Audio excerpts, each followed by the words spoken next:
terceira reunião de férias, né? Essa nossa tentativa de manter o contato, mesmo nesse período normal de afastamento, quando as pessoas viajam, enfim, tiram as suas merecidas folgas depois do ano inteiro de trabalho, né? Mas estamos aqui ainda, firmes e fortes, na terceira semana de encontro, né? O tema de hoje, então, é O Céu e o Inferno de Allan Kardec foi adulterado. É a matéria de capa do jornal Opinião, de novembro de 2020, ano passado. E ele é mais um capítulo, né, nessa história de resgate dos textos de Kardec, do pensamento kardeciano. Essa história começa, para mim, pelo menos, começa em 2017, com o lançamento do livro da Simone Privat, Legado de Allan Kardec, onde ela vai à França e traz as provas documentais de que a edição que nós utilizávamos da Gênese era uma edição posterior ao desencarne de Kardec, que havia sido registrada, na verdade, o registro oficial dessa edição seria 3 anos após o desencarne de Kardec, em 72, por mais que hoje já exista uma controvérsia que essa edição já estaria pronta em 69. Talvez essa demora por fazer o depósito legal dela, no caso da Gênese, né, teria sido por causa devido à guerra que estourou na Europa naqueles anos de 1870 e 71, entre outros problemas de desestruturação. Então, é uma polêmica que está no ar. A matéria, então, do jornal, ela segue o lançamento desse livro, né? Nem Céu, Nem Inferno, que é de autoria do Paulo Henrique Figueiredo com Lucas Sampaio. Lucas Sampaio foi até a Europa, foi até a França, fazer a pesquisa documental, uma pesquisa nas edições, né? Todas as edições em França têm que ser registradas. A pessoa faz qualquer autor fez um livro, isso desde a época da República de Napoleão, né? Então, tem que fazer uma declaração de impressão e um depósito legal do conteúdo. O conteúdo tem que ser vistoriado pela censura, para ver se ele está de acordo ou não. Então, toda obra nova ela tem que ter um depósito legal. Sempre que eu for imprimir, na França, tem que ter uma declaração de impressão. Sempre que mudar o conteúdo de uma obra, tem que ter um depósito legal. Então, pesquisando nas documentações, fica fácil ver, se tem só a declaração de impressão, mas não tem depósito legal, então não mudou o conteúdo. É só uma reimpressão da edição antiga. No momento que tem também um depósito legal, se considera, não, houve uma mudança de conteúdo. Estamos falando, então, numa edição com mudança de conteúdo. Então, traçando esse histórico das edições de Kardec, chega em O Céu e o Inferno, que a edição que nós usamos hoje, ela é referente à 4ª edição, ela teve o seu depósito legal em 19 de julho de 1869. Então, já 5 meses após o desencarne de Allan Kardec.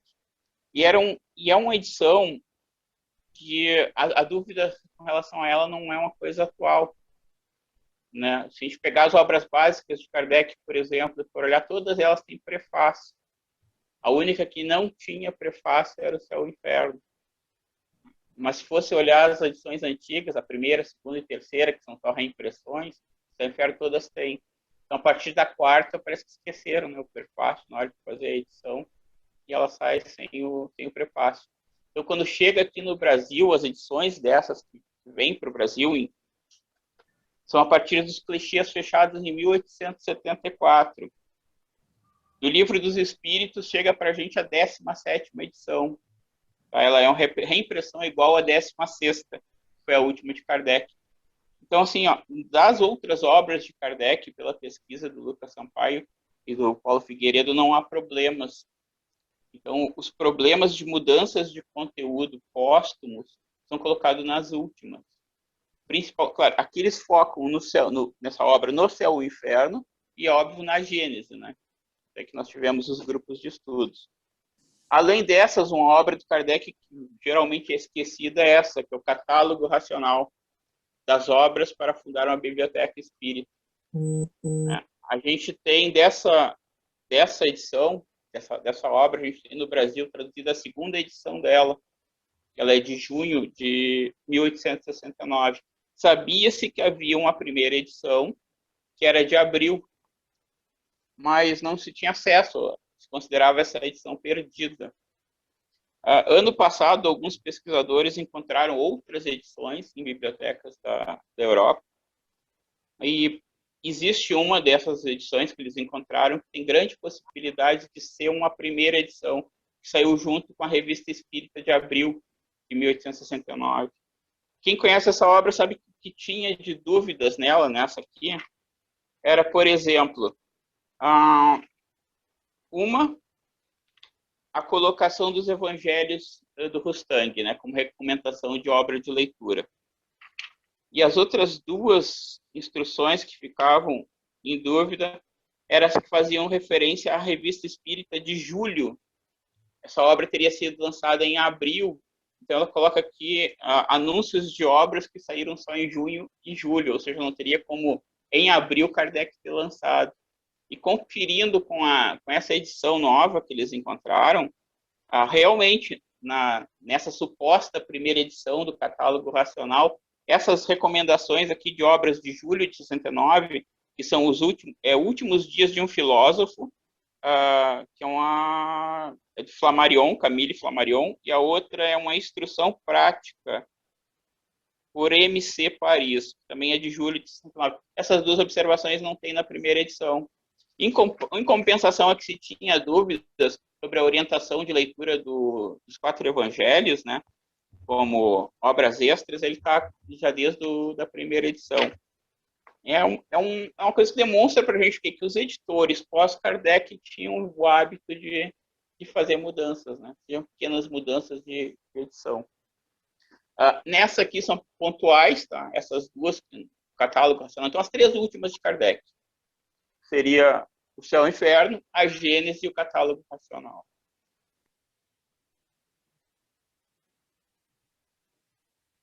Básicas, né? Esquecem que Kardec teve mais publicações. Fazendo uma listagem de publicações do Kardec, a gente chega a 32 publicações.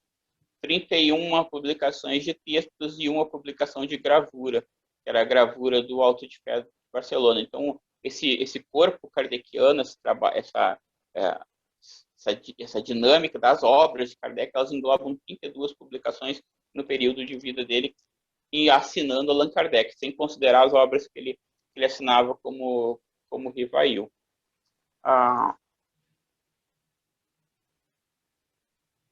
Alguma dúvida até aqui? Tranquilo?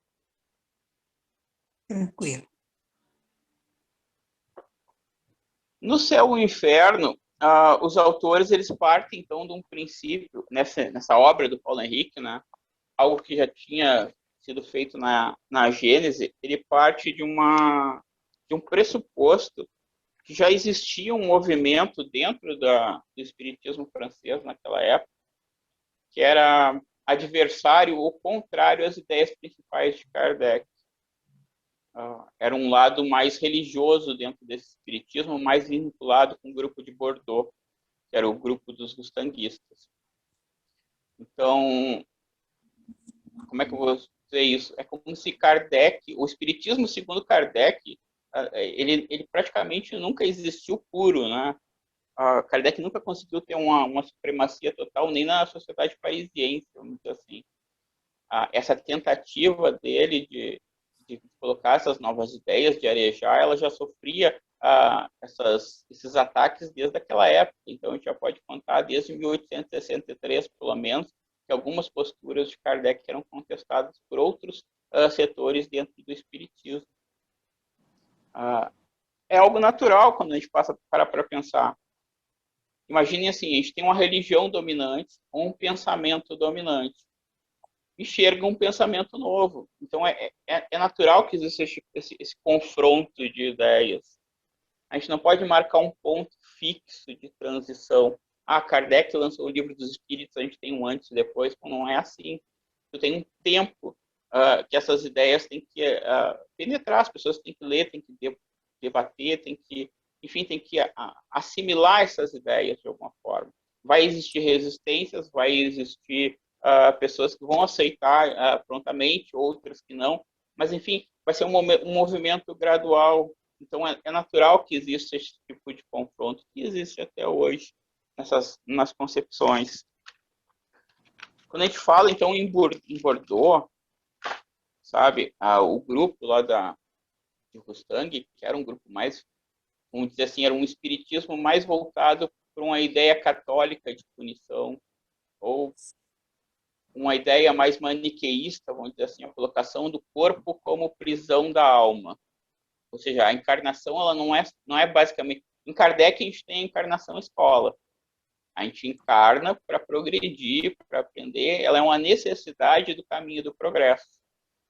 Agora, nessa outra visão, a encarnação ela é uma punição. Ela é a punição da alma pecadora. A gente retorna, então, à questão da queda original.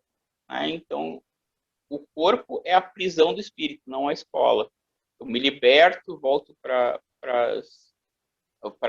os planos espirituais, vamos dizer assim, no momento da minha morte. E de acordo com como foi a minha vida, ou eu fico lá nesses planos fluídicos de aprendizado superior, de aprendizado etéreo, ou eu retorno para esse plano de sofrimento, de dor, de punição, né, que eu estou aqui praticamente para purgar os erros do passado, ou pior, na visão de Rustang, eu posso cair abaixo ainda disso. Seria encarnar em planos inferiores, em encarnações praticamente subhumanas. Eram concepções diferentes, que ainda existem. Uma coisa que me faz pensar muito quando eu analiso essas diferentes possibilidades ou diferentes colocações é o seguinte: é como se fossem bolhas, né, de pensamento. Então, a gente tinha ali um pensamento geral em Kardec, né, uma coisa emancipadora, pensando na progressividade, na autonomia.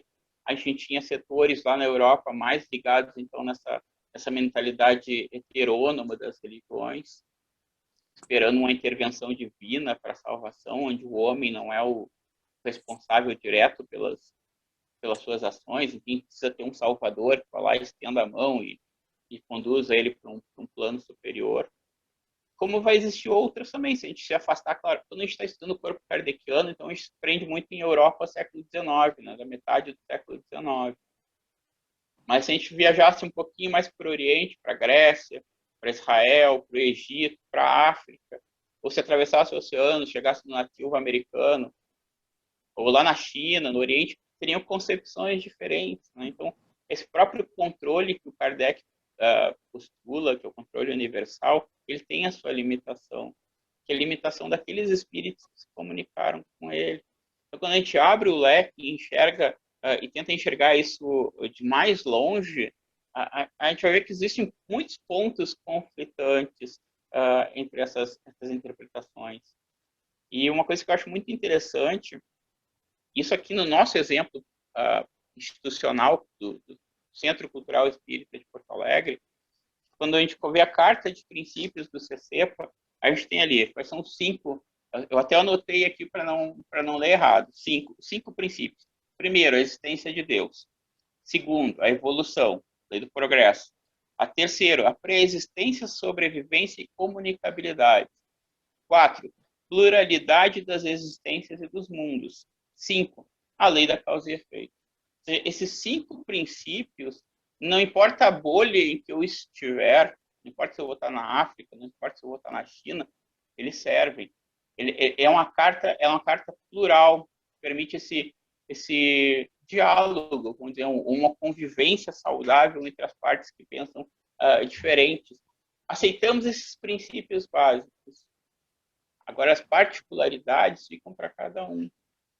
E aqui, nesse ponto, me parece muito disso, essa divisão que surge em Kardec, que depois vai chegar no Brasil. Na verdade, quando chega no Brasil, já chega dividido. Né? Quando chega o Espiritismo no Brasil, ele não chega o Espiritismo kardecista, ou o pensamento de Kardec, ele já chega um Espiritismo rustanguista. Então, a gente tem... Oi, pode falar, Samuel. Não, é isso aí que a gente costuma ouvir, que no Brasil é que o Espiritismo adquiriu essa característica de religião. E, na verdade, ele já veio da Europa assim, né? Essa distorção já surgiu na própria época de Kardec. Exatamente. Então, os primeiros espíritas aqui, na verdade, tinha primeiros espíritas que nem espíritas eram, né? Eles se consideravam católicos, se denominavam católicos, com a diferença que acreditavam na sobrevivência da alma, na comunicabilidade com os espíritos. Ainda hoje, né? A gente tem essa divisão bem clara, uma ala que é mais ritualística dentro do espiritismo. E eu vou dizer que tem alas hoje que são até mais ritualísticas do que a própria Federação Espírita Brasileira. Então, alguns setores consideram a FEB, nessa postura dela, unilateral, né, de ditar as regras, o papado espírita brasileiro, vamos dizer assim, mas tem setores dentro do espiritismo que conseguem ser até mais ritualísticos do que ela. Né? Nesse ponto, até a Dirce deve conhecer mais do que eu, que é a questão da aliança evangélica. A aliança evangélica, eu estava lendo sobre os rituais de passe, até para a reunião que a gente fez semana passada, eles chegam a ser mais ritualísticos do que a FEB, né? Chega a ter uma estrutura bem fechada, assim, do que pode e do que não pode fazer, como se portar. Mas, enfim, é da opção pessoal, né, da opção individual das pessoas que fazem parte desses grupos, tá? Dentro da liberdade de consciências dela, da liberdade religiosa de escolherem né, expressar a sua fé dessa maneira. O que eu acho complicado é quando alguns desses setores tomam posse do termo espiritismo, ou do termo do ser espírita, e colocam, não, o ser espírita correto, o ser espírita verdadeiro é assim. Se você não é assim, você não é espírita, você é alguma outra coisa, qualquer menos espírita. Então, é essa postura que impede o diálogo, né? Então, acho que da nossa parte, a gente mantém essa porta aberta para o diálogo que a gente não encontra eu, pelo menos, não encontrei em outros lugares assim tão facilmente. Essa via de convivência. Eu me lembro numa das nossas reuniões dessa de quarta-feira, uma colocação que a Dirce fez foi... Depois eu fiquei pensando naquilo, até que ponto era possível, né, essa questão da unificação. Claro, minha opinião, eu penso que unificação no sentido que a federação pensa é impossível, sabe? É impossível unificar, é muita diversidade. É possível, sim, se ter uma convivência, vou dizer, solidária, uma convivência fraterna, uma convivência harmônica, né? Mas unificar, não tem como. O movimento espírita é muito diverso para existir esse tipo de unificação. E daí a gente retorna para o tema de hoje, justamente o final do livro do Paulo Henrique, que é também tema da reunião da próxima semana, né, que é a matéria do Jornal Opinião de dezembro, sobre os textos esquecidos de Kardec, 150 anos.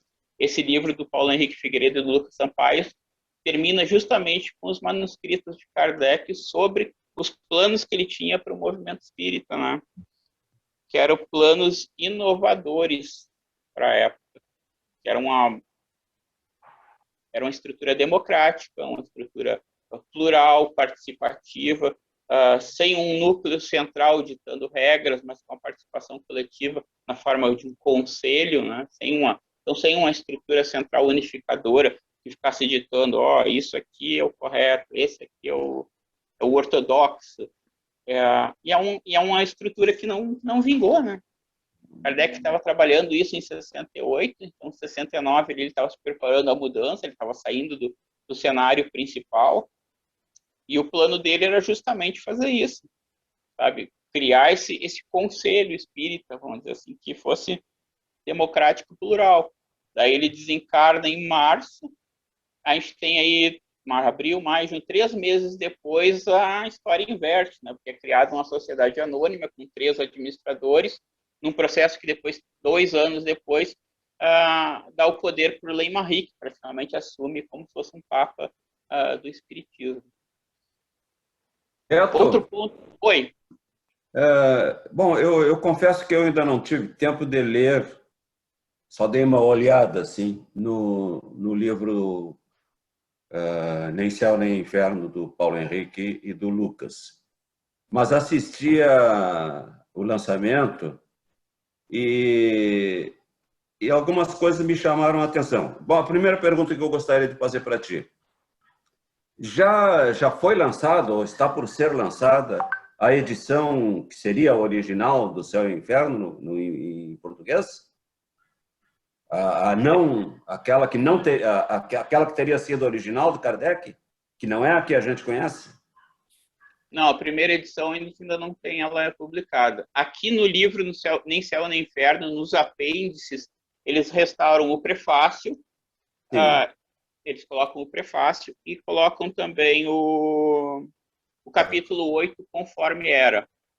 Medrão, eu vou ter que pesquisar aqui, se eu não me engano, teve uma edição de 2015 do Noleto, que seria comemorativa a primeira... Mas sim, era não está mercado, não está à venda. Exatamente, era aquelas edições tipo 100 números, que nem eles fizeram com aquela Gênesis especial, lembra? Que era uma bilíngue, que eles lançaram, fizeram uma tiragem de, sei lá, 200, 300 exemplares que não tinha como comprar. Quando chegava a comprar, não fizeram mais. De qualquer maneira, algumas coisas me chamaram a atenção no lançamento da obra. Uma é aquela que me parece que teria sido modificada, segundo foi referido ali. É o chamado Código Penal da Vida Futura, que se conhece no Céu e Inferno, por nós conhecido, e que teria sido o alterado. Eu nunca gostei muito daquele capítulo, eu confesso, e quando tinha que fazer palestra sobre aquilo, eu dava uma interpretação um pouco diferente, porque ele é drástico.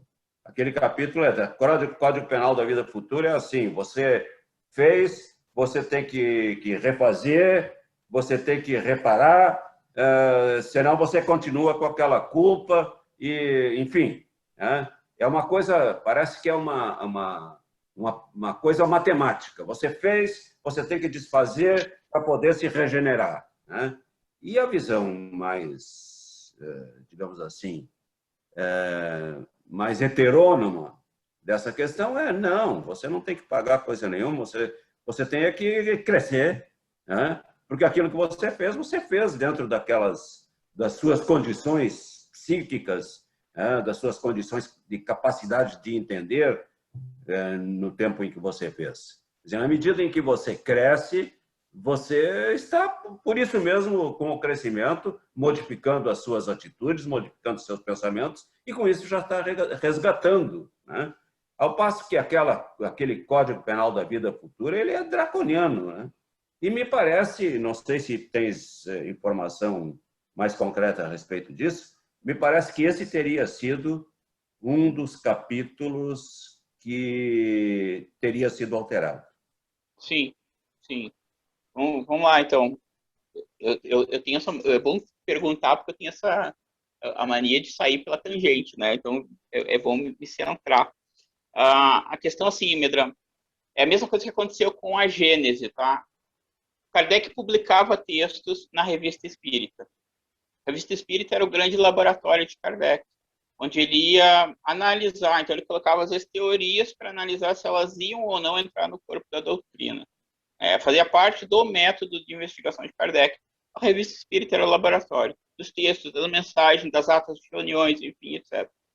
Então, é como se a Revista Espírita, assim, ela abrangia tudo, todo o trabalho de pesquisa de Kardec.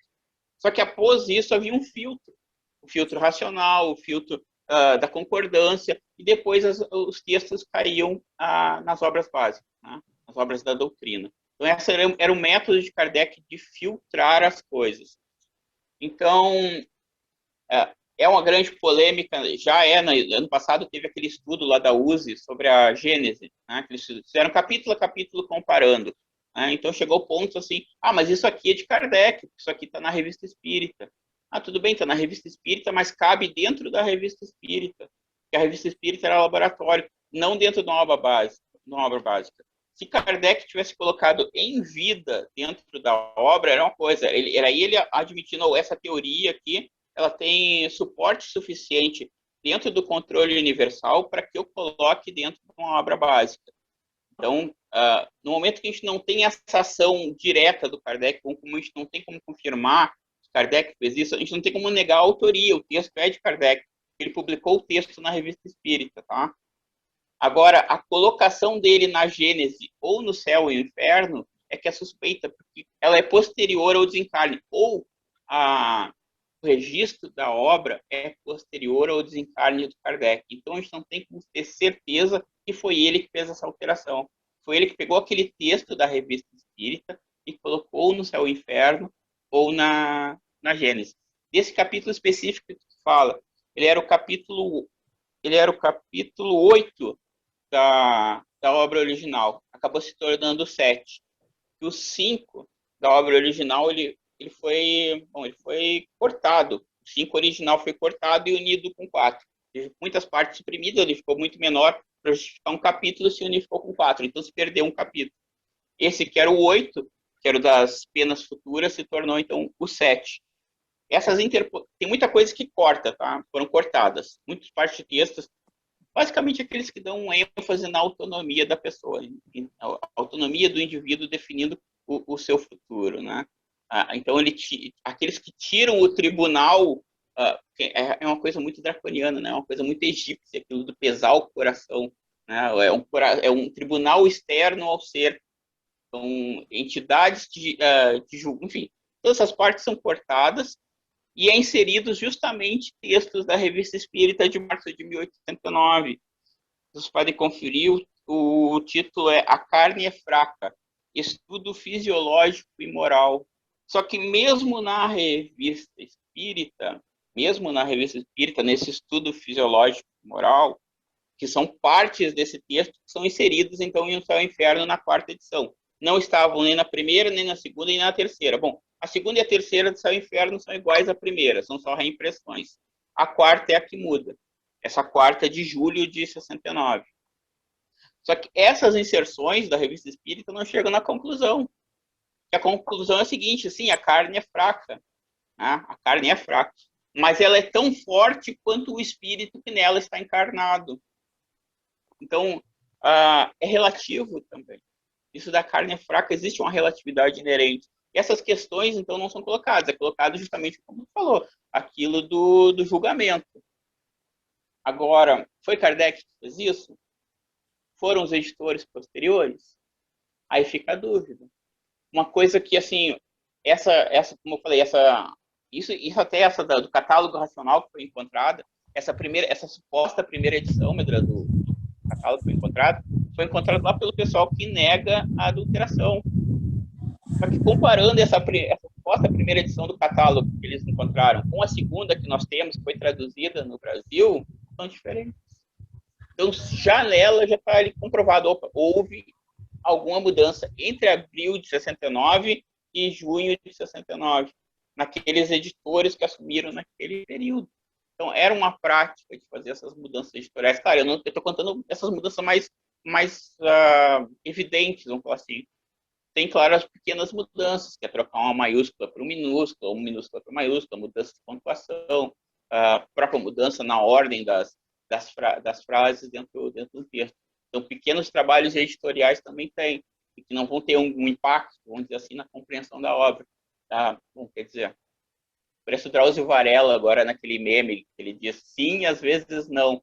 É que Kardec tinha isso, né, de colocar, por exemplo, espírito, matéria. Ele era muito rigoroso com a questão das palavras. Espírito com letra minúscula era o princípio inteligente. Né? O princípio inteligente era espírito com E minúsculo. Quando ele colocava o espírito com E maiúsculo, começando, não. Aí era o princípio inteligente individualizado. Então, Kardec tinha esse cuidado com as maiúsculas e minúsculas. Então, eu tenho muito cuidado principalmente agora no Céu e Inferno, vou ter que fazer uma releitura, mas na Gênese, quando a gente estava fazendo a leitura dos 2 capítulos, eu tinha muita dificuldade com essas questões. Se a gente fosse olhar outros textos do Kardec, ele sempre colocava determinadas palavras com letra maiúscula. Né? Daí chega justamente na 5ª edição, aquelas palavras que Kardec sempre colocava com letra maiúscula aparecem com minúsculo. Então, isso para mim não, muda ou não muda, enfim, aí depende. Não sei se consegui responder a tua pergunta, Medrano.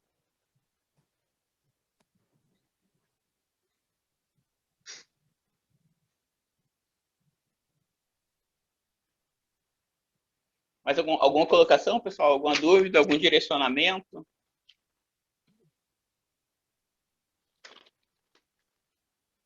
Gostaria de ouvir de vocês também a opinião sobre essa...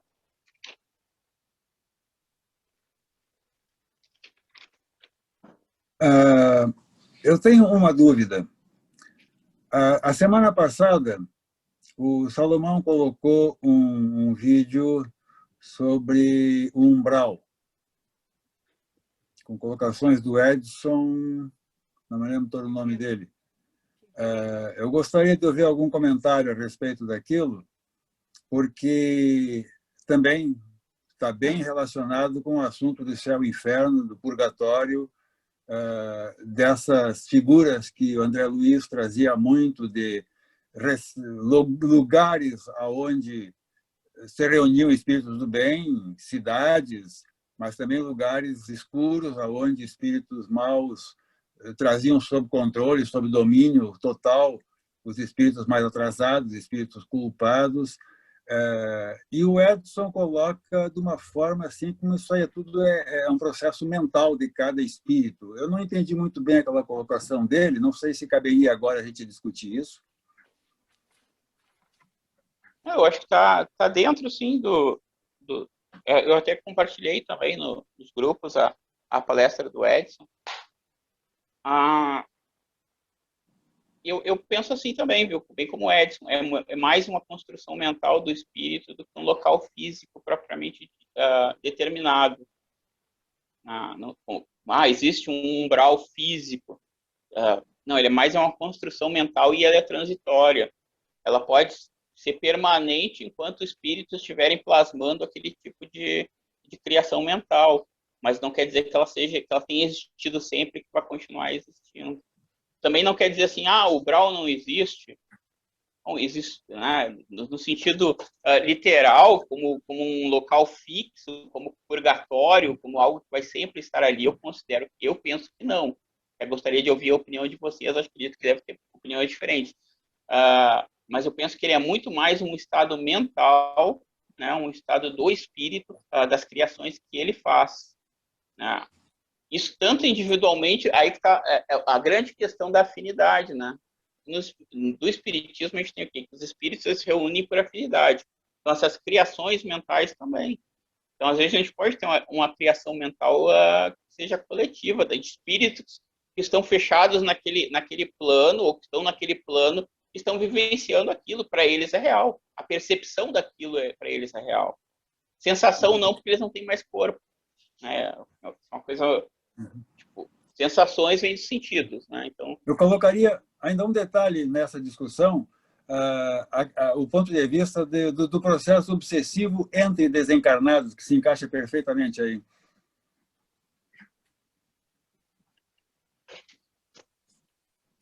discorre um pouquinho mais, está falando da afinidade entre eles, Leonardo? Não.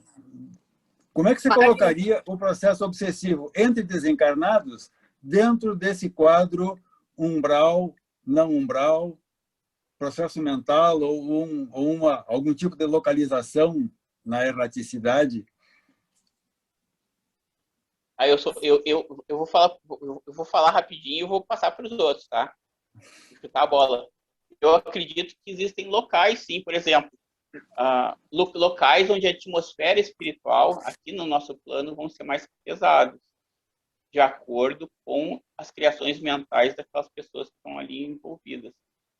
Assim como vão ter locais que vão estar um pouquinho melhores, outros locais vão estar mais complicados. Vou colocar, imagina uma Cracolândia ou algo do gênero. Então, que a sensação naquele local vai ser diferente.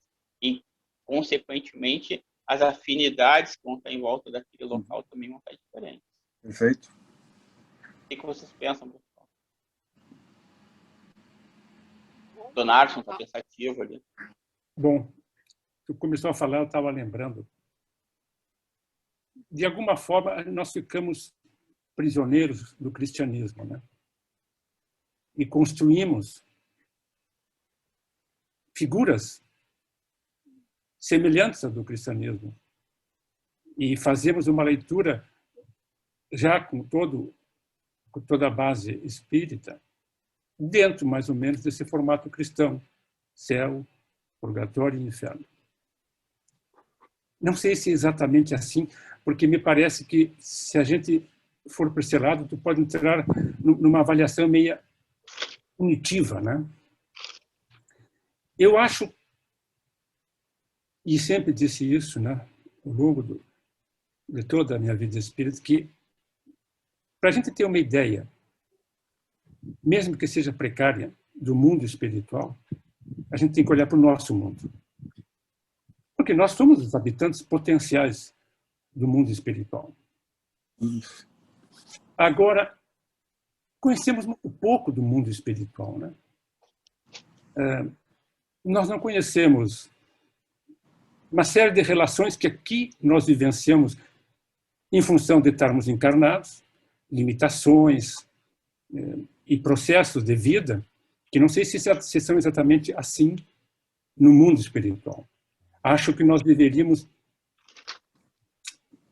adotar um processo mais científico, nós mesmos, né? Não que a gente vá fazer pesquisa científica, acadêmica, de profundidade, mas ter uma atitude pesquisadora, de curiosidade, de buscar informações. E nós temos potencialmente, em muitos centros espíritas, todas as semanas, uma porta aberta para o mundo espiritual, né? Observar a manifestação do espírito, porque às vezes nós nos atemos a um tema que o espírito está falando e muitas vezes ele narra alguma informação que poderia conter informações do mundo espiritual. Hoje, eu já nos meus 71 anos, eu tenho uma ideia seguinte: eu não tenho dúvida, para mim, da existência do mundo espiritual.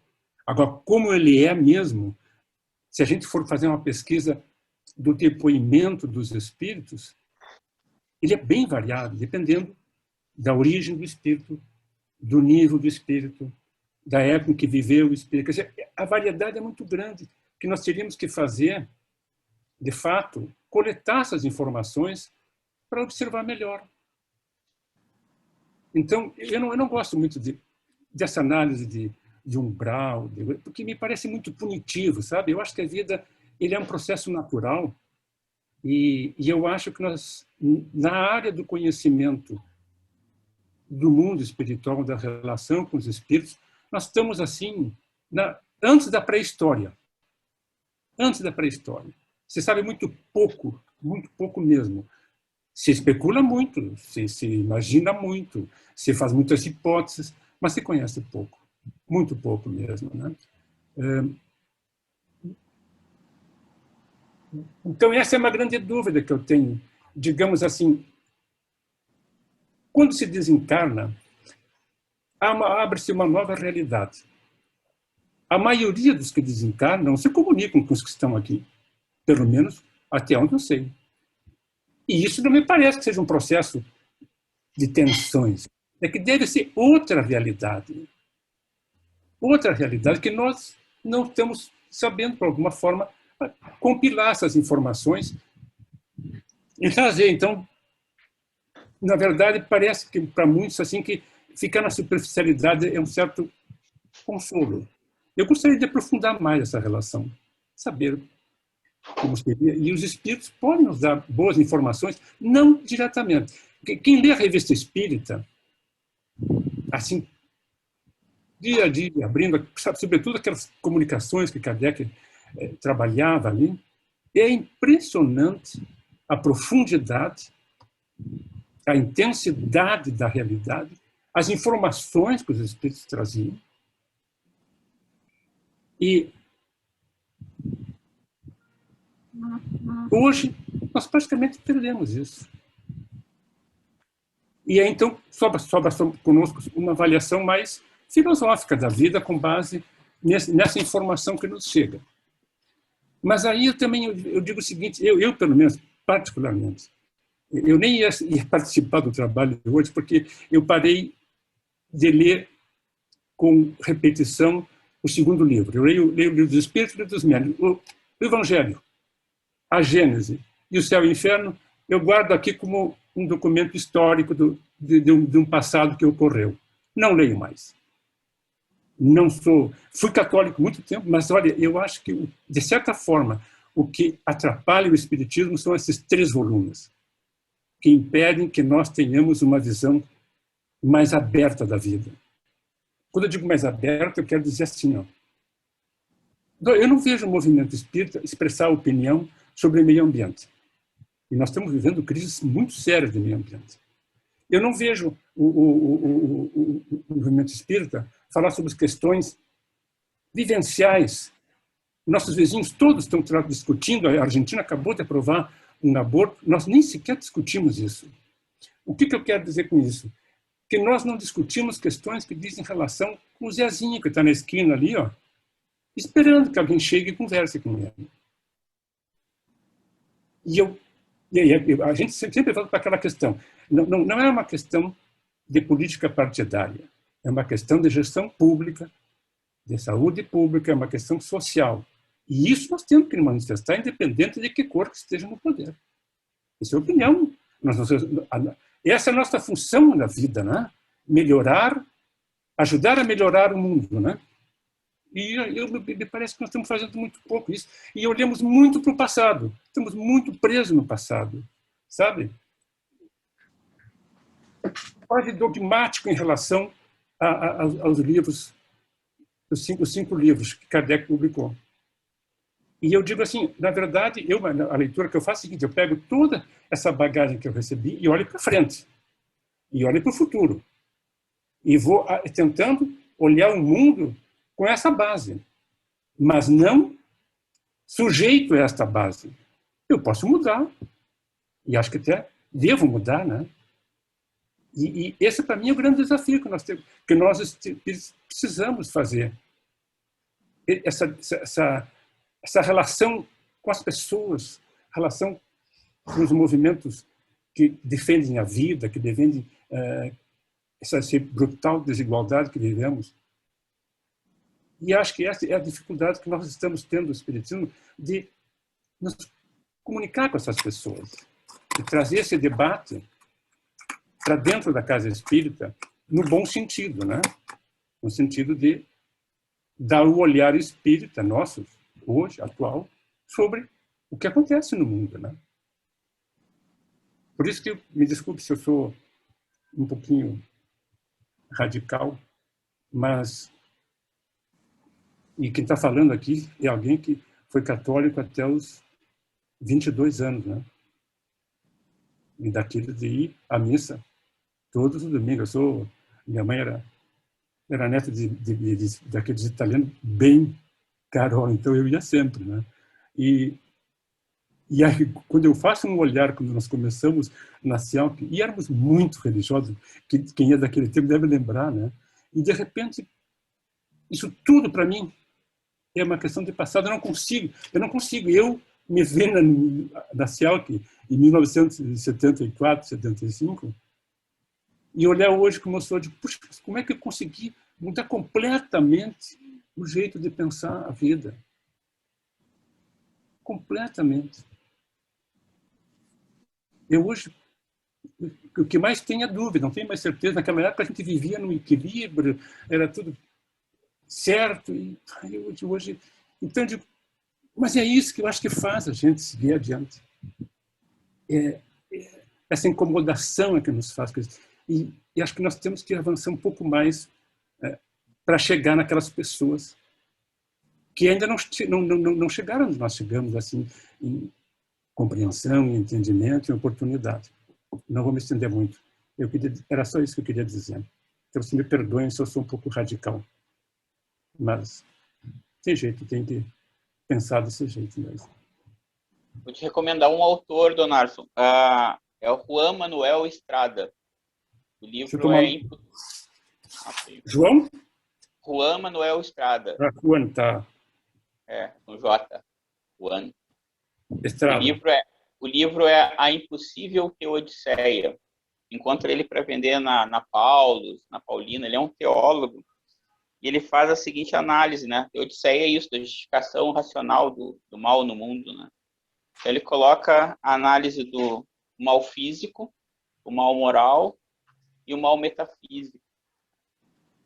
Então, analisando esse sucesso principalmente aqui no Brasil, a gente vê dessas neopentecostais, etc., diferente de outros setores religiosos que atacam ou o mal moral, aqui a gente está dentro do espiritismo, né? Ou o mal metafísico, no caso da religião católica normal, não, eles atacam lá o mal físico, né? Eles vão direto lá dentro da comunidade pobre, vai lá atacar a dor física, de alguma forma. Então, isso acaba... É algo que nem Jesus fez, né? Colocar assim... É impossível... Como é o nome? É impossível ter Odisseia. Teodicea. É impossível ter Odisseia. Então, ele faz essa análise, né? Justamente por esse ataque ao mal físico também. Né? A dor física, a dor...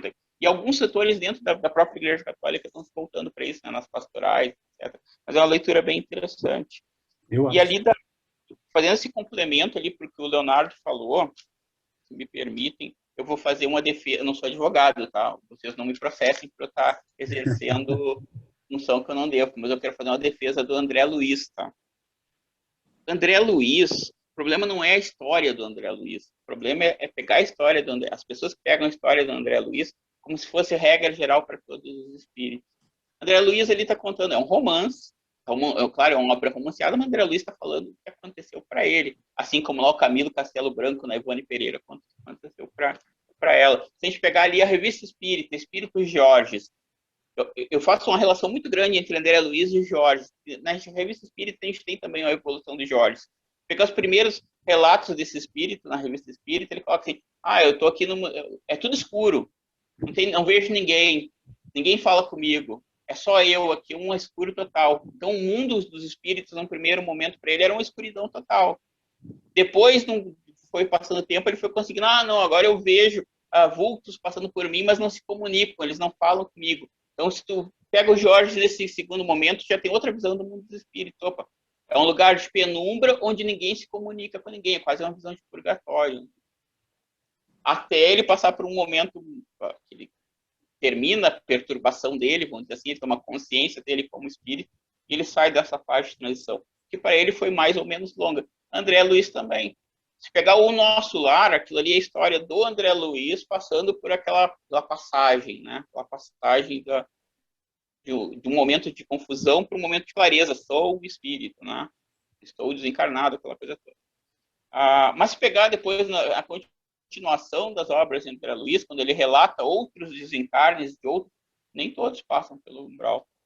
Tem uns que já vão direto ou para a colônia ou para outro lugar, enfim, ele faz outras narrativas. Ou seja, aquela narrativa da passagem do umbral foi bem específica dele. Outra coisa que eu costumo colocar no livro, uma diferença entre o filme e o livro, que eu achei que os produtores do filme tiveram uma sacada muito inteligente de colocar uma cena extra. É uma cena que não tem no livro, tem só no filme. Tem um determinado momento na história onde o André Luiz vai visitar a sua família. Todo mundo viu o filme. Bom, vou contar essa cena, caso não tenham visto. Ele vai visitar a família, depois, sei lá, 9 anos que ele passou lá longe. Ele não sabe o que aconteceu. Já passou por toda aquela fase de umbral, de colônia de recuperação, enfim. Ele está pronto para visitar a família. Ele chega na família dele, primeira coisa que ele descobre é que a mulher dele casou de novo. Aí ele toma um baque. Pô, como assim? Me esqueceram? Casou de novo, tem um outro homem em casa. Daí ele sai da casa e vai para a rua. Ele está num estado de desequilíbrio emocional tão grande que todo o espaço em volta dele, isso no filme, se modifica. Em vez de ser o jardim da casa, vira um umbral de novo. Daí ele para e olha, como assim eu estou num umbral de novo? Aí ele percebe que eram os pensamentos dele, era a sensação dele, era aquele tumulto interior dele que estava criando aquela realidade externa, que ele estava de novo no umbral. Ele acalma os pensamentos dele e ele consegue mudar a sua vibração. E aquele cenário externo muda. Ele já está daí numa praia. Aí é uma praia, com sol. Ele saiu do umbral. Ou seja, ele sozinho. Claro, isso é metáfora dele conseguindo fazer a transição de vibração de um plano mais baixo para um plano superior. E o interessante é que na história, no livro, aí já voltando para o livro, que é como dizer, uma similaridade, é o momento onde no livro ele se torna realmente cidadão de nosso lar, que ele pode sair e entrar conforme ele quiser, ou seja, ele ganha a autonomia dele de movimentação dentro do plano espiritual, dentro das diferentes faixas vibratórias. Eu acho interessante isso. Nesse caso, tá? Eu acho muito produtiva essa cena, porque demonstra bem, sabe, essa construção, essa responsabilidade do indivíduo pelo que ele encontra no outro lado, pela forma como tal, ou voltando à pergunta da obsessão ali, quem são as minhas companhias espirituais, né, do outro lado? Ou aqui, né? Todos nós, a gente está sempre com um séquito nos acompanhando, né? A gente tem todo um grupo que está afinizado com a gente. Vê o seguinte, Beto, e aquilo que disseste há pouco. Esse também foi, para mim, foi um outro equívoco, porque a maioria não entendeu o romance do André Luiz como romances. É um espírito que está escrevendo uma história. Quanto daquela história é real e quanto dessa história ele, de alguma maneira, romanceou para poder que se tornasse acessível numa leitura boa, é difícil saber. Se vocês olharem para o nosso mundo hoje, quantos autores tu ia mencionar que diz assim, puxa, o cara escreveu um livro que dá uma ideia do que é o mundo? Né? Quem estuda hoje, dependendo do ramo da física, da matemática, tem uma visão do mundo. É muito amplo o conhecimento para a gente abrir um livro que um espírito escreve e dizer assim, puxa, ele está narrando com fidelidade o mundo espiritual. Não, ele está narrando o que ele está vivendo, né? E isso nós temos. Se ele vive numa zona muito pobre, no mundo espiritual, ou se ele vive numa zona muito boa, muda a história, né? Mas são histórias, isso que eu quero dizer. Que pode, na entrelinhas dele, tirar elementos para que a gente construa algum entendimento do mundo espiritual. Nesse sentido, é bem rico esse livro, porque às vezes ele menciona ambientes, móveis, ele menciona alimento, uma série de fatores que a gente deveria ficar atento, né? E que não é novidade dele também, né, Donarson? É algo que já vem da literatura espiritualista há um longo tempo. A gente não pode nem falar do reverendo lá, o Valione, que também tinha vida no além, né? Mas se a gente for voltar mais atrás ainda, o pessoal, na época do Egito, eles consideravam isso, né? Que ele preservava essa energia espiritual para ter uma vida do outro lado que era muito semelhante a que a gente tinha. Eu uso essa interpretação que o Donarson deu relativamente ao Nosso Lar e à obra do André Luiz, eu uso com relação ao Brasil, Coração do Mundo, Pátria do Evangelho, do Humberto de Campos. Ali eu vejo claramente uma obra ficcional. Humberto de Campos, que fazia ficção na Terra, ele chega no mundo espiritual, na erraticidade, sei lá, e quer continuar escrevendo ficção. E faz essa ficção com relação ao Brasil, Jesus, olhando aquela floresta imensa e elegendo aquilo como a futura terra que iria redimir o mundo com o evangelho, etc. Agora, eu não sei se é justo aplicar essa mesma interpretação às obras do André Luiz, porque o André Luiz não fala como um romancista, ele dá um depoimento sobre o que ele viu, sobre o que ele sente, sobre onde ele está como espírito. Me parece que a redação que ele dá às obras dele é de reportagem, é de depoimento de uma realidade concreta que ele vê, né? Eu honestamente não sei se existe isso no mundo espiritual ou se simplesmente ficamos com aquela ideia mais vaga de Kardec da erraticidade. Eu ainda não tenho ideia formada disso e gostaria de ter, porque a mim me parece, assim, em princípio, que a realidade espiritual ela é tão maleável, ela é tão psíquica, que cada indivíduo forma, depois de desencarnado, forma as imagens que ele é capaz de formar, e aquilo não é uma realidade como nós entendemos realidade, mas uma realidade meramente psíquica. Honestamente, eu tenho muitas dúvidas a respeito de tudo isso. O Milton, tu estava falando agora, eu estava lembrando do Assis Brasil. Aham. Ele escreve romances que parecem ser pura história e, no entanto, ele mescla digamos, fatos históricos, fatos romanceados também. Ele coloca alguns elementos ali para uma certa consistência à história, né? Não sei se você lesse alguma coisa do Assis Brasil. É bem interessante. Teve um romance que ele falou, O Homem na Sombra, né?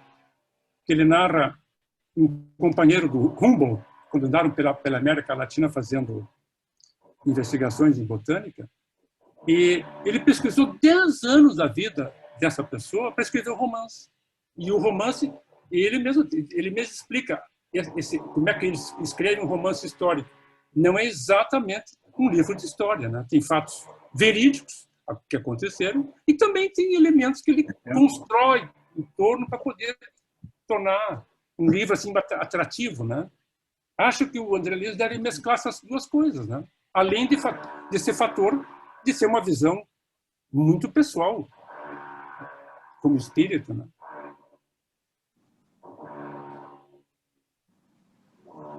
Não esquecendo sempre a influência do médium, né? Também. Tem muito do médium em tudo isso também, né? E o Kardec alertou muito para isso. Eu estava ouvindo vocês e eu estava pensando aqui, a vida é um contínuo. Esse é um princípio do Espiritismo. Se é um contínuo, a realidade espiritual, sendo como for, porque dela não temos clareza absoluta, temos hipóteses, né? Pela descrição da literatura espírita, ou das nossas próprias leituras, ou das obras essenciais de Kardec, mas eu acredito que dentro da lei natural, muita coisa do que virá tem a ver com aquilo que o nosso espírito e que a nossa experiência atual traz. Né? Dificilmente será uma realidade que o meu espírito não tenha condições de se encaixar, né? De se sentir na sua individualidade dentro daquilo ali.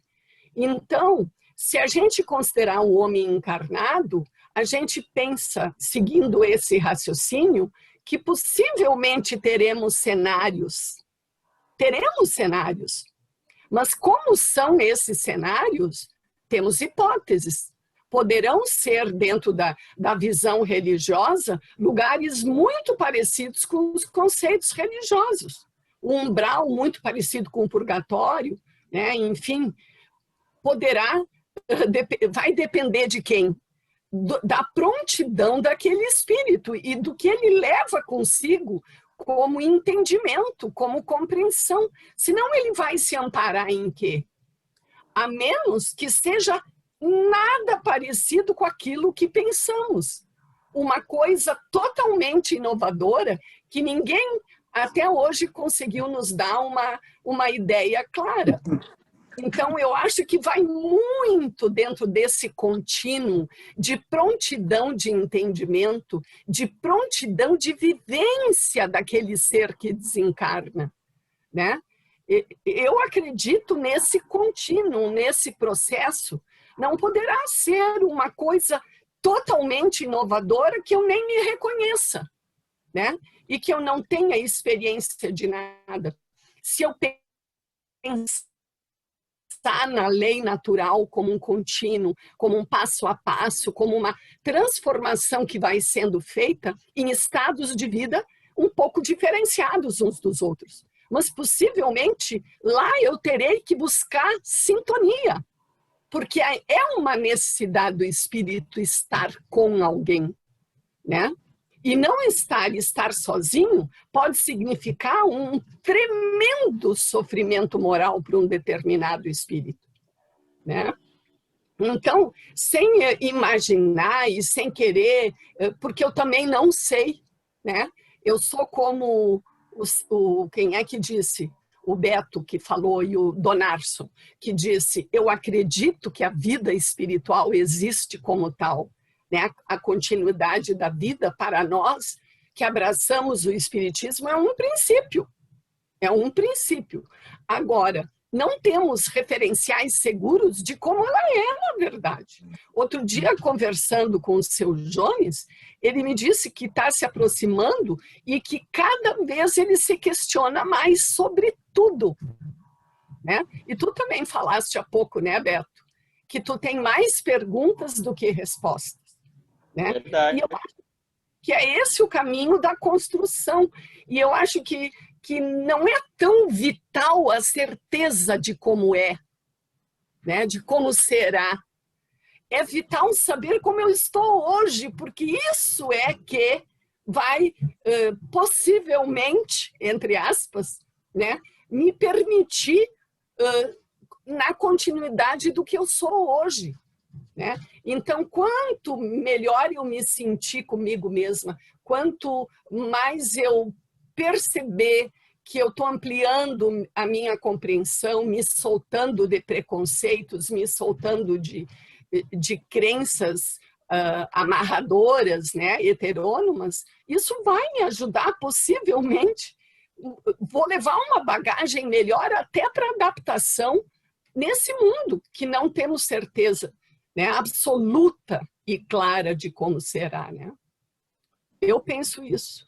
Agora, o Leonardo falou como seria o processo obsessivo lá. Eu acredito que seja semelhante ao daqui, né?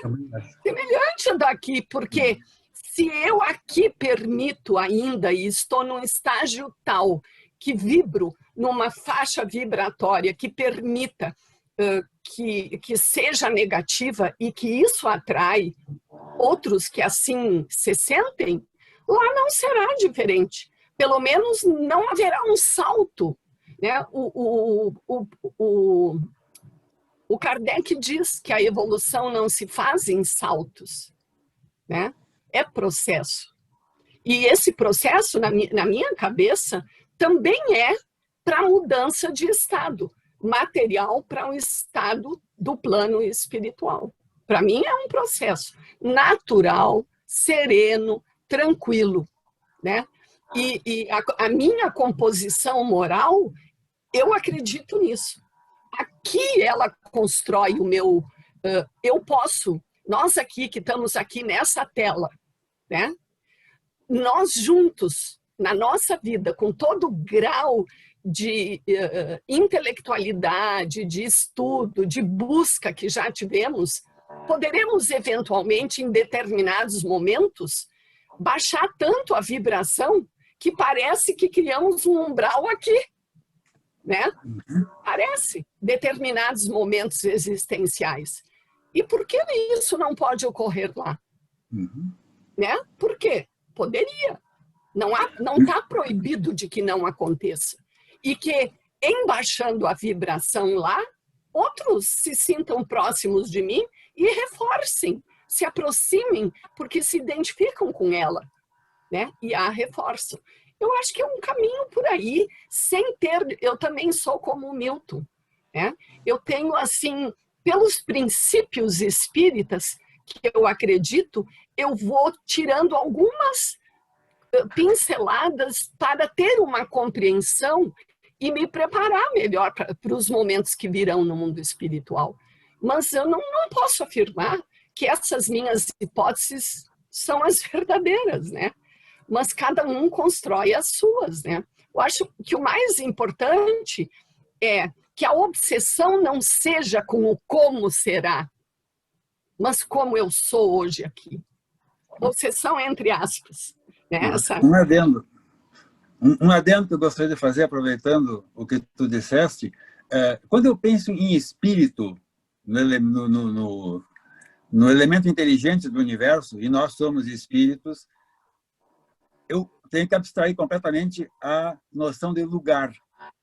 Mas onde eu começo a pensar em perispírito, já começa a haver presente obrigatoriamente a noção de lugar. E onde há noção de lugar, e onde há pensamento, onde há a capacidade construtiva do pensamento, onde há sintonia, onde há tudo isso, eu não posso afastar, é quase impossível para mim afastar a ideia de que não haja lugares de reunião. Cenários. Dos mais variados. Cenários, né?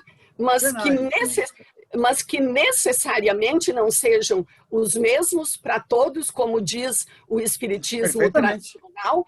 Errou, está cheio de pecado, como o Milton falou, obrigatoriamente vem lá o código da pena futura e diz, agora tu vai para lá, tu vai para o umbral. Essa simplicidade é impossível. Isso aí é que a gente tem que se libertar. Mas que há cenários, é uma necessidade, né? Espiritual também. Perfeito. Eu acho. Pessoal, para quem já tem o livro do Paulo Henrique, na página 423 tem o capítulo 8 inteiro, tá? E depois ali, eu vou ler um trechinho da página 356, que ele faz uma introdução antes, tá? É só um trechinho. Está dentro do que vocês falaram agora. Isso é um trecho que foi removido da obra original.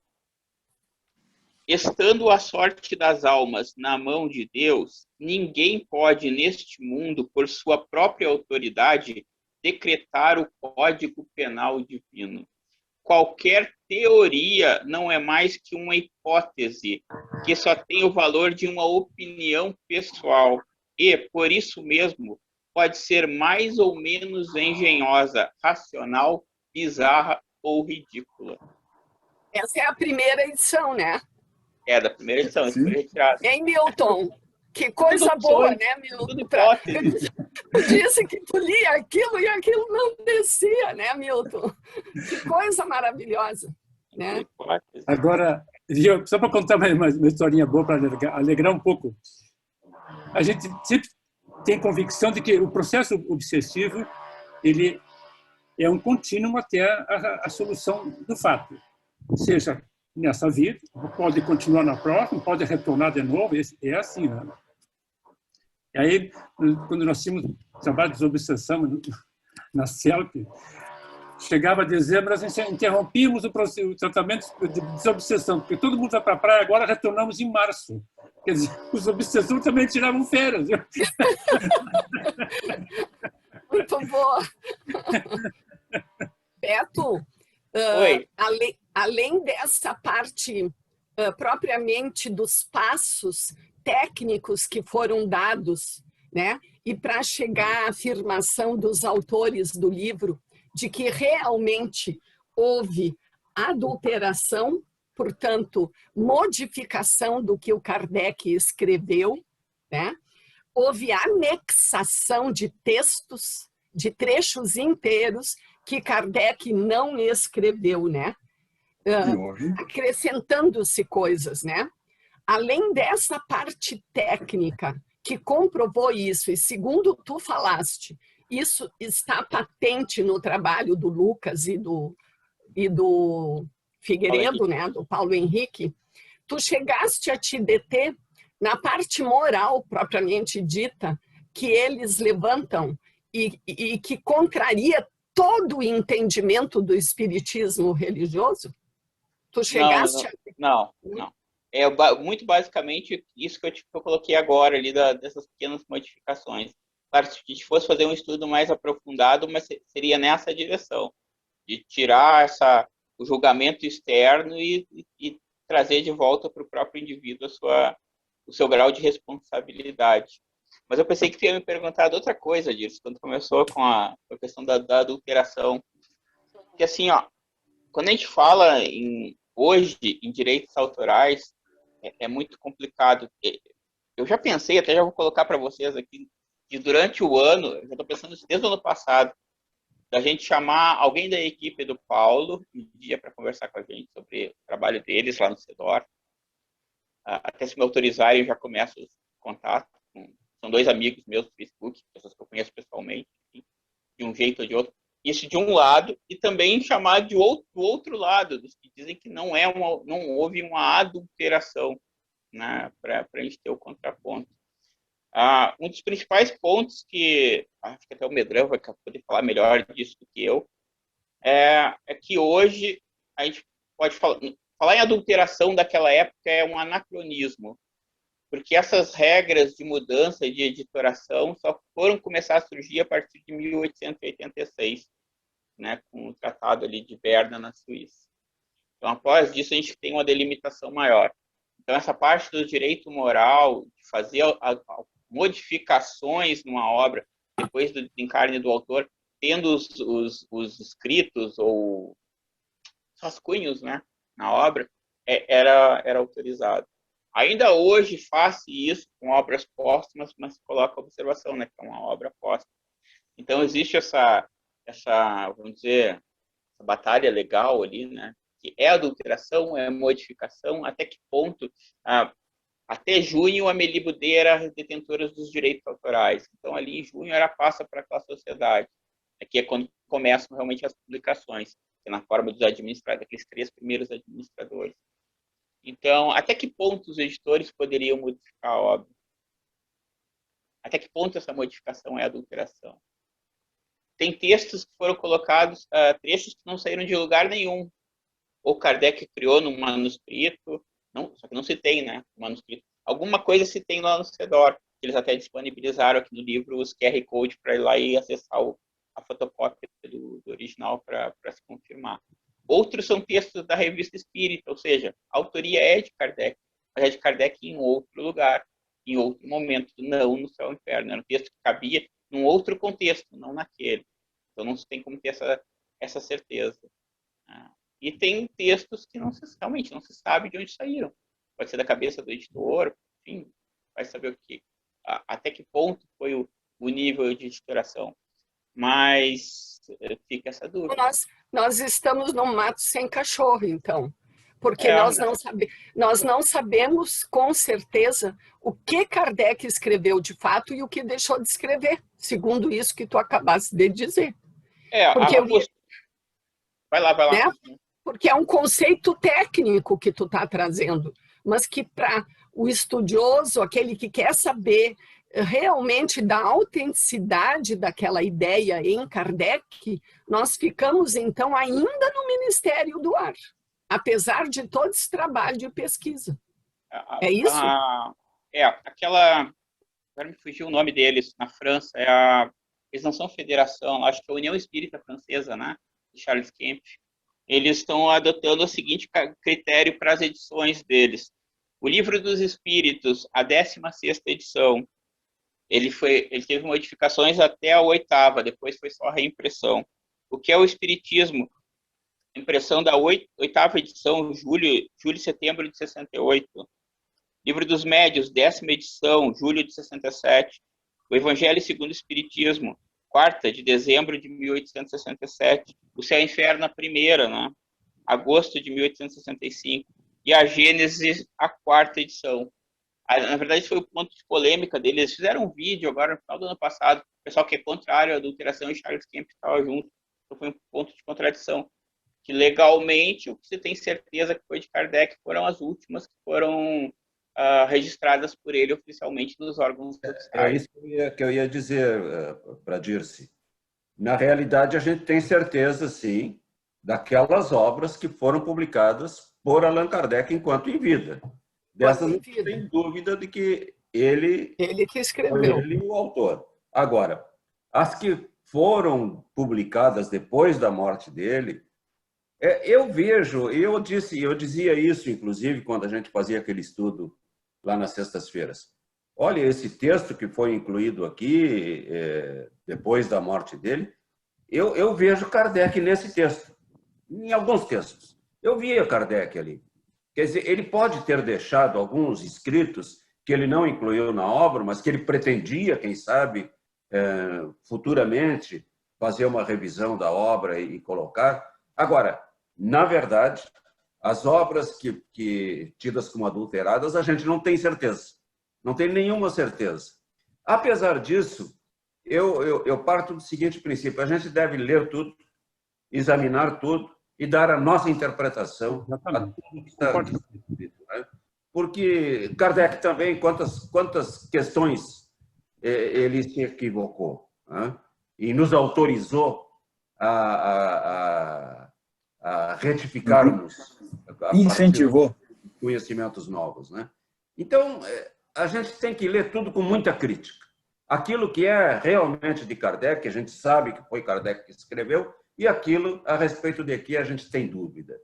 Tudo se deve ler e tudo se deve analisar, e quem sabe, em alguns aspectos, essas obras tidas como adulteradas podem trazer alguma contribuição além de Kardec, né? Afinal, nós somos livres pensadores e temos esse direito e essa obrigação de lermos tudo e interpretarmos a partir daqueles princípios, estes sim, muito bem fundamentados de Kardec a respeito da interpretação racional, enfim, que possamos dar a tudo que lermos, a tudo que nos chega às mãos, né? A base toda do trabalho do Paulo, Beto, e do Lucas é a primeira edição, né? Da Gênesis. Pessoal, daí disse assim, só para fundamentar que essa relação de edições aqui que eu citei, pesquisa do Lucas Sampaio, está nas páginas, ele tem os QR Codes ali dos documentos que ele foi lá na biblioteca, né? E pesquisar os livros de declaração. Então, tem os QR Codes para as fotocópias. Então, da página 96 à página 99, que tem essa relação de edições com seus devidos QR Codes, que é dessa pesquisa do Lucas Sampaio na França. Só fundamentando aquela lista de edições que eu coloquei agora há pouco. Uhum. Mas para referenciar Kardec é a primeira edição, né? Isso, primeira edição de João Inferno. Uhum. Aliás, o Lucas é bastante sistemático, didático, quanto a mostrar exatamente o processo burocrático a que obedecia essa edição de livros, a pesquisa que ele fez, que tipo, quantos daqueles depósitos, um por cada página, coisa e tal. Quer dizer, o cara deixa detalhe para ver o nível a que chegou a pesquisa dele, né? Eu também concordo contigo, Leonardo. E eles foram além da Simone, né? A Simone, ela ficou na parte documental, mas ela não se ateve, ela não tem grande profundidade nas modificações na obra. Eles têm uma introdução considerável. Eu fiquei um pouco com dúvida ali, né, na questão de quando eles colocam assim, que, falando daquele período, né, que inimigos das trevas se aproveitaram para dominar as pessoas para seus infames propósitos. Enfim, também achei. Eu li a introdução, também achei um... mas a parte de pesquisa do meio, e depois o final, que ele tem esses apêndices que estão perfeitos. Essa última parte dos apêndices, que tem as exposições transitórias para o Espiritismo, os planos de Kardec, o futuro do Espiritismo, está perfeito. E é material inédito, né? De publicação. É justamente nessa parte de juízos de valor, quanto ao que eles encontraram, quanto ao que eles acharam que aconteceu, é que eu acho que o livro deles fica, assim como também o outro lá, os outros dois que já o Edson de Figueiredo publicou, eu acho que o livro fica monótono, um pouco longo demais e distrai um tanto da atenção do objetivo mesmo do livro, que é mostrar o que está na capa, né? Nesse ponto aí também eu vejo que tem muita digressão, tem muito ponto de vista, muito qualificativo, muito adjetivo, junto que dissolve um tanto da atenção do leitor. Eles são bons pesquisadores, mas não são muito bons escritores. Mas, de qualquer maneira, Beto, eu não lia, eu só li a introdução também ali, né? Não cheguei lá naquela outra parte, que eu estou fazendo o relatório, está me tomando tempão. Mas eu assisti um vídeo do Paulo Henrique falando sobre a dita adulteração da parte conceitual, moral da doutrina espírita, tá? A parte conceitual. E essa fala dele eu achei muito interessante, porque ele pega conceitos, né? Reencarnação, expiação, castigo, evolução, autonomia, né? E coloca dentro do que estaria na primeira edição a visão real de Kardec. E aí ele vai fazendo um link com os conceitos que o espiritismo religioso divulgou, né? Reencarnação como punição, né? Deus como um castigador, né? A prova como um destino, e geralmente punitivo, né? E ele dá um caráter diferente para a prova, porque ele associa com a vontade, com a escolha, com o livre-arbítrio, né? Então, essa parte da fala do Paulo Henrique, eu achei muito importante divulgar, mais do que a parte histórica da adulteração, porque essa só vai interessar mesmo aqueles espíritas mais detalhados no seu estudo e na construção do seu conhecimento. Para a grande massa, o que chega mais, o que diz mais são os conceitos doutrinários, morais, né? As explicações que o Espiritismo dá sobre a dor, sobre as coisas negativas, né, que ocorrem. O que é o sofrimento moral? O que isso tem a ver com castigo, se é que tem? Né? Então, essa parte que eu achei, Beto, que tem que ser mais divulgada, mais trabalhada. Não só em... Eu concordo contigo, Diego. Concordo contigo. A da Gênese ainda está pouco, né? A Gênese, tirando aquele estudo da USE do ano passado, que eles chegaram naquelas partes ambíguas, tinha gente dos dois lados também no grupo que ele fez parte. Tava tanto os que defendiam que teve adulteração, como os que não teve adulteração, e eles chegavam em determinados momentos, determinadas passagens, que eles tinham interpretações diferentes da passagem. Ou seja, caracterizavam a ambiguidade. Então, a decisão da USE naquele ponto, ele foi dizer, não, aqui é um ponto ambíguo. É uma ambiguidade que existe na quinta edição, né? Na quarta já não existiria, porque o trecho não existiria também. Que era algo que Kardec evitava, né? Que ele chamava as anfibologias, né? As ambiguidades nos textos. Mas, enfim. Pelo horário, a gente já está se encaminhando, então, para o final aí do tempo. Dirce, gostaria de falar algumas últimas considerações, Dirce, para a gente fazer um encerramento? Só queria dizer que o Donarson tem expressado, e eu acho que ele está cheio de razão, sempre que ele pode, ele toca nesse assunto, né, com aquela preocupação de Kardec do compromisso, né, social que temos, sem o que não há verdadeira prática espírita, né? Só que isso, como é que na divulgação da doutrina, os pontos essenciais é que vão fazer desabrochar esse compromisso. Então, eu acho que ele não vem ao natural. Ele até poderá vir, mas ao longo de muitas e muitas e muitas encarnações, né? Se ele ficar sem, digamos assim, um incentivo, né? Do conhecimento. Porque o conhecimento da doutrina, dos seus princípios, é profundamente esclarecedor e profundamente forte para provocar essa atitude, Donarson, que tu acha que está faltando dentro do Espiritismo, né? Então, eu acho que a gente, por isso que eu disse para o Beto, que a gente tem que explorar muito essa outra parte, que o trabalho do Lucas e do Paulo Henrique trazem na obra, e que está mais lá nas Leis da Alma, no capítulo 8. Não sei, é um pensamento meu. Estou mais preocupada com isso. Para pensarmos aí nos próximos passos de estudo, então, né? Isso, Beto. Isso mesmo. Eu até digo, para completar, esses dias eu estava lendo, eu falei na outra reunião, não me passou agora, de que o grau de consciência que a gente adquire estudando Espiritismo, o grau de consciência da vida, me parece que devia ser um caminho natural a gente se aproximar dessas pessoas que precisam da gente. Como tu disseste, ninguém vive só.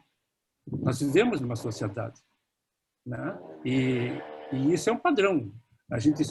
A evolução, o crescimento é coletivo. Então, de certa forma, nós espíritos estamos muito bem postados em qualquer tipo de análise que você faça. seja de estudo, nós estamos no topo da coluna, da pirâmide, seja de financeiro, estamos no topo da pirâmide. Quer dizer, nós estamos praticamente em todos os quesitos lá em cima. Eu acho que a gente tinha que começar a descer e caminhar um pouco mais aqui embaixo, né? E Seu acho Márcio, que... deixa eu fazer uma provocação. A CELC não tinha isso? Ela tinha, mas também nós percebemos que nos equivocamos a forma de fazer. Né? Porque é um caminho muito, não digo perigoso, né? Mas assim, muito fácil de tu sair de uma atividade social para uma atividade assistencialista, né? E nós pecamos nisso, né? Acabamos, por N razões, se formos por esse caminho aí e acabamos percebendo que tínhamos nos equivocado, né? Tu acha que está na hora de retomar o bom caminho? Eu acho que nós... não me pergunto que eu não sei. Eu não sou dono da... Eu só sinto essa ansiedade, né? Eu só sinto essa ansiedade. Mas eu não sei. Eu acho que tem que ser coletiva. A construção tem que ser de todos, né? Construir caminhos. Por exemplo, isso que o Beto acabou de falar agora sobre discutir se é adulteração ou não, trazendo duas partes para dialogarem, né? Quem pensa de um jeito, quem pensa do outro. Esse, eu acho que é um caminho de tu começar a fazer. Sempre tu trazer as discussões, porque as discussões sempre fazem luzes sobre o conhecimento, né? E acho que nós devíamos fazer isso no Centro Cultural. Nós temos uma base excelente, né? A opinião é muito respeitável, mas eu digo assim, nós tínhamos que ganhar planície com tudo isso, né? Mas não me pergunta como, né? Bela discussão essa. Eu vejo, boa parte de tudo isso foi algumas coisas que eu li da teologia da libertação e vendo a atuação desses padres católicos atuando nesses movimentos sociais. Eu digo, se eles podem, por que nós não podemos? E eles estão enfrentando resistência também, Leonardo. Sim, sem dúvida, mas fortíssima. Tanto que o João Paulo quase liquidou com o movimento, né? Muitos pularam fora, né? Vendo a realidade de perto. Não aguentaram continuar como padres. Foi uma boa debandada naquela época da teoria da libertação. Começando pelo próprio Leonardo Boff. Não, ele o voto de censura, não né? Ele não conseguiu mais ser ele mesmo dentro daquele quadradinho. Exato. Então, eu acho assim que o Espiritismo tem uma mensagem belíssima que tem que chegar a esse povo. Mas é como diz o Leonardo, é muito um campo, não digo perigoso, mas ele é muito suscetível de cair no assistencialismo, né? E o assistencialismo tem mais de 100 anos aqui no Brasil, assistencialismo espírita. E, no entanto, se tu olhar as estatísticas, não evoluímos nada em termos de relações sociais, né? O que a gente estava comentando esses dias. É fácil hoje tu vincular a ideia do centro espírita com assistência social. É assistência social e passe, né? Assistência social, passe, água fluidificada, uma coisa terapêutica espírita e o assistencialismo social. Uhum. São as duas coisas que acabaram se vinculando quando se fala hoje de espírita. Não é fácil. Eu trabalhei 16 anos dentro de uma fundação que nós criamos para atender o egresso do sistema penitenciário, né? E a gente tinha uma programação educacional, além da assistencial, porque eles chegavam lá muito mal, né? Sem nada. Mas pouco se pôde fazer, porque eles não tinham base, nem escolar, né? Nem escolar. Não tinham família estruturada, né? Não tinham escolaridade. A gente chegamos a fundar uma cooperativa de egressos que fazia um trabalho para a Jacquel, aquela empresa de torneiras e coisas de banheiro. E a gente fez lá, no prédio onde funcionava a fundação. E começamos com uns 25, no fim tinha uns 3 ou 4. Com todo o suporte que a gente buscava dar, a gente não conseguiu levar adiante, né? Então, queria dizer que é muito complexo o problema. São muitas variáveis que entram ali, e principalmente as variáveis individuais, de saúde mental, de saúde corporal, né? Muitos deles adictos, né? Foi muito, muito difícil o trabalho. Depois, foram 16 anos que nós tentamos. Chegou num ponto que a gente chegou à conclusão, mesmo aquela que você chegar na CELC, né?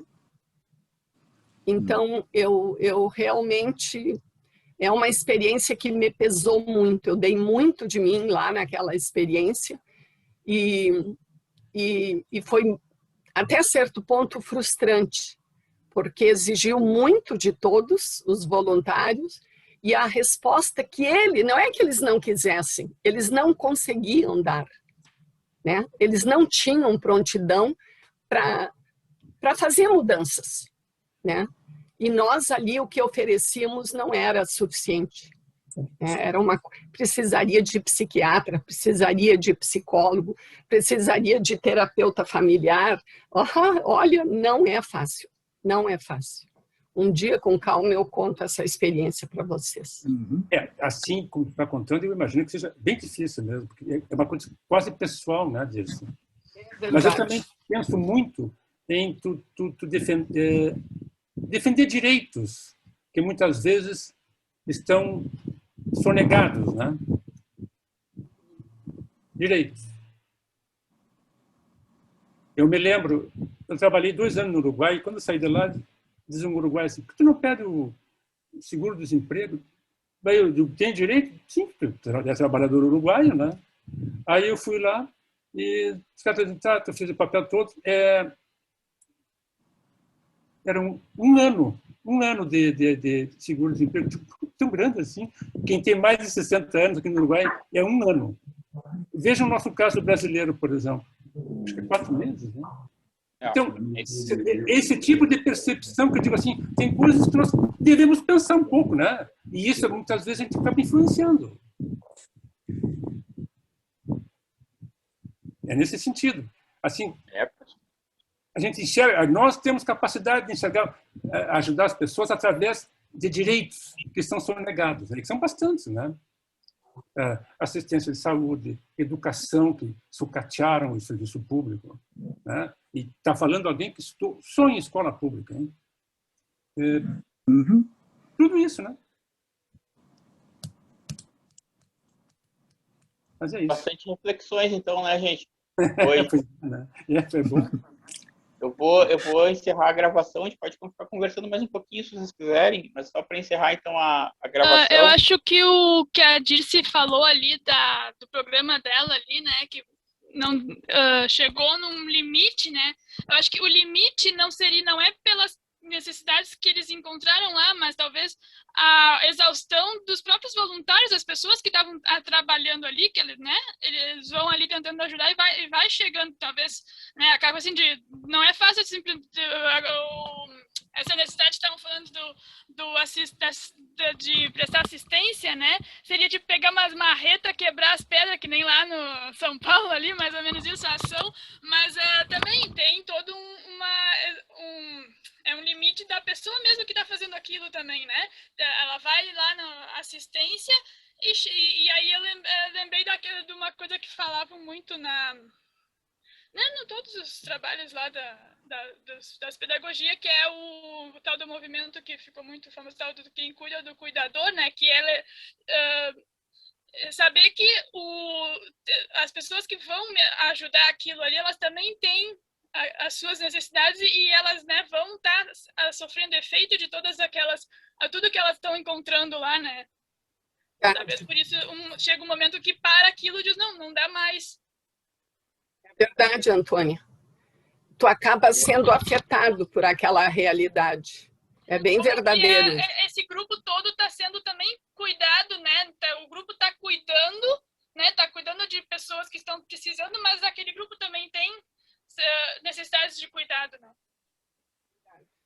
falou das trabalhar. pedras agora. Depois tu olha no Instagram, tem os Cozinheiros do Bem, do meu amigo Júlio Rita. Eles estão fazendo um movimento inspirado no Padre Lancelotti para quebrar as pedras que tem embaixo dos viadutos de Porto Alegre. E a gente fala das pedras de São Paulo, mas a gente chega ali na Conceição e outros viadutos. Também temos aqui, né? Tem as nossas pedras aqui em Porto Alegre também. Os Cozinheiros do Bem estão fazendo um movimento nesse. E qual é o próximo tema? O nosso próximo tema, então, para o dia 24 de fevereiro, ainda dentro desse espírito do movimento de resgate do pensamento kardeciano, né? Então, a gente vai ver a matéria do jornal Opinião de dezembro de 2020, os textos de Kardec escondidos por 150 anos. Então, esse resgate do pensamento original de Allan Kardec. Então, encerrando a gravação, a gente pode continuar aqui na sala, tá? Vou deixar aberto mais um pouquinho para a gente conversar algumas coisas. Mas, então, encerrando a gravação, agradeço a participação de todos que conseguiram estar presentes aqui hoje. Eu agradeço a todos. Disponibilizar o vídeo desse nosso encontro, então, muito bom. momento dos grupos do... Não consegui faltar